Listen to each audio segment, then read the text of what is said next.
US മാർക്കറ്റുകളെല്ലാം വെള്ളിയാഴ്ച close ചെയ്തത് പോസിറ്റീവായിട്ടാണ്. കഴിഞ്ഞ ആഴ്ച പൊതുവെ ചൈനീസ് മാർക്കറ്റുകൾ ഒഴിച്ച് ബാക്കി എല്ലാ മാർക്കറ്റുകളും പോസിറ്റീവായിട്ട് തന്നെയാണ് ക്ലോസ് ചെയ്തത്. ചൈന യുഎസ് ട്രേഡ് വാറിൽ ഒരു ചെറിയൊരു ശമനം ഉണ്ടാകുന്നു എന്നുള്ളതാണ് മാർക്കറ്റിനെ സംബന്ധിച്ച് പ്രധാനപ്പെട്ട ന്യൂസ്. യുഎസ് ജിഡിപി ഡാറ്റ മോശമായിട്ടും കൺസ്യൂമർ കോൺഫിഡൻസ് ഡാറ്റ മോശമായിട്ടും ചില കമ്പനികളുടെ റിസൾട്ട് മോശമായിട്ടും ഒക്കെ മാർക്കറ്റ് പോസിറ്റീവായിട്ട് ക്ലോസ് ചെയ്യാൻ സഹായിച്ചത് ഈ ട്രേഡ് വാറിൽ എന്തെങ്കിലും ഒരു ശമനം ഉണ്ടാകുന്നു എന്നുള്ള തരത്തിലുള്ള ഒരു ന്യൂസ് തന്നെയാണ്. ഏഷ്യൻ മാർക്കറ്റുകൾ മിക്കതിനും ഇന്ന് അവധിയാണ്. Japan, China, South Korea, UK മാർക്കറ്റുകൾക്കെല്ലാം ഇന്ന് അവധിയാണ്. പൊതുവെ GNX നിഫ്റ്റി ഇപ്പോൾ ഏതാണ്ട് 134 പോയിന്റോളം പ്ലസ് ആയിട്ടാണ് ക്ലോസ് ചെയ്യുന്നത്. യുഎസ് ഫ്യൂച്ചേഴ്സുകളെല്ലാം മൈനസ് ആയിട്ടാണ് ഇപ്പോൾ ട്രേഡിംഗ് നടക്കുന്നത്.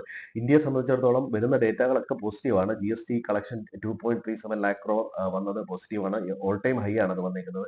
അതുപോലെ ഫോറിൻ റിസർവ് നല്ല രീതിയിൽ കൂടുന്നുണ്ട്. ഇതുകൂടാതെ കഴിഞ്ഞ ആഴ്ച PMI ഡേറ്റ, IIP ഡേറ്റ ഒക്കെ വന്നത് പോസിറ്റീവാണ്. ഓട്ടോ സെയിൽസ് ഒരു അല്പം മൈനസ് ആണ് കാണിക്കുന്നത്. ബാക്കി എല്ലാ ഡേറ്റയും പോസിറ്റീവാണ്. അതിനപ്പുറം നമ്മളെ സംബന്ധിച്ചിടത്തോളം പ്രധാനം പാകിസ്ഥാനുമായിട്ടുള്ള ആ ഒരു ടെററിസ്റ്റ് അറ്റാക്കിനെ തുടർന്നുണ്ടായ ഒരു സംഭവവികാസമാണ്. അത് മാർക്കറ്റിൽ എപ്പോഴും ശ്രദ്ധിക്കുക. ഏതെങ്കിലും തരത്തിലുള്ള ഒരു യുദ്ധത്തിലേക്ക് എങ്ങാനും അത് വഴിതെറ്റിച്ചാൽ മാർക്കറ്റിനെ സംബന്ധിച്ചിടത്തോളം അതൊരു നെഗറ്റീവായിട്ട് വരാനുള്ള ഒരു സാധ്യതയുണ്ട്.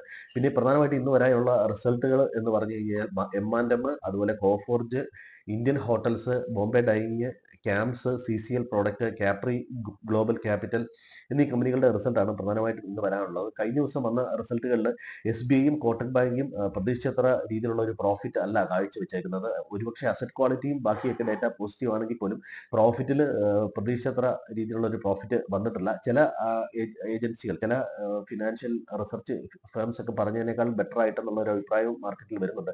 അതുപോലെ ഇന്ത്യൻ ബാങ്ക് പബ്ലിഷ് ചെയ്ത റിസൾട്ട് വളരെ നല്ല റിസൾട്ടാണ്. ഒരുപക്ഷെ മാർക്കറ്റ് ഓപ്പൺ ചെയ്യുമ്പോൾ ഈ പ്രൈസിൽ ഇതിന്റെ ഒരു മൂവ്മെന്റ് നമുക്ക് കാണാൻ കഴിയും.